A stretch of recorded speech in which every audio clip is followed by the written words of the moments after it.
അവളെവിടെ? നീ ഈ പ്രാവശ്യം ബിടെക് തോറ്റില്ലടി. സരസ് വിളിച്ചിട്ടുണ്ടായിരുന്നു, അവളുടെ മോളൊക്കെ ബിടെക് പാസ്സായെന്നാ കേട്ടെ. ഞാൻ ഇനി എങ്ങനെ നാട്ടുകാരുടെ മുഖത്ത് നോക്കും? അതെങ്ങനെ ഏത് സമയം ഫോണല്ല നിന്റെ കയ്യില്? നിർത്ത്.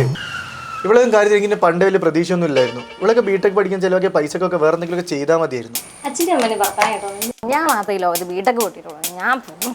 ഏട്ടായി എത്ര പെട്ടെന്ന് എന്റെ വീട്ടിൽ കയറി. എനിക്ക് ഇവിടെ നിൽക്കാൻ വയ്യ ഏട്ടായി. എന്താ പെട്ടെന്ന് കാണാനൊക്കെ പറഞ്ഞേ? ഏട്ടായി നമുക്ക് എങ്ങോട്ടേക്കും പോവാ ഏട്ടായി. മാലമ്പൊക്കെ വേണ്ട നമുക്ക്. വാലിപ്പൊക്കോ? ഏട്ടായി എന്തീ പറയുന്നേ? ഒളിച്ചോടല്ലേ നമ്മള്? ഒളിച്ചോടന്റെ കാര്യമല്ല. ഞാൻ ബിടെക് പൊട്ടി. എന്തായാലും നമുക്ക് ഇനി ഒരുമിച്ച് ജീവിക്കാൻ പറ്റില്ല. നമുക്ക് ഒരുമിച്ച് മരിക്കാം. ഇതാണ് ഇത്ര വലിയ പ്രശ്നം. പിന്നെ എന്തിനാ മോൾസ് ചേട്ടയുള്ളത്? കാലിക്കറ്റ് മെജികെയർ എന്ന് പറഞ്ഞൊരു സ്ഥാപനമുണ്ട്. അവിടെ നിന്നെ പോലെ തന്നെ ബിടെക് സപ്ലൈ ഉള്ളവരും ഡിസ്കണ്ടിന്യൂ ആയവരെ സഹായിക്കുന്ന ഒരു സ്ഥാപനമാണ്.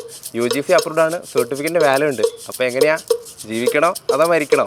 എന്നാ നമുക്ക് മെജികെയറിലേക്ക് ഇട്ടാലോ?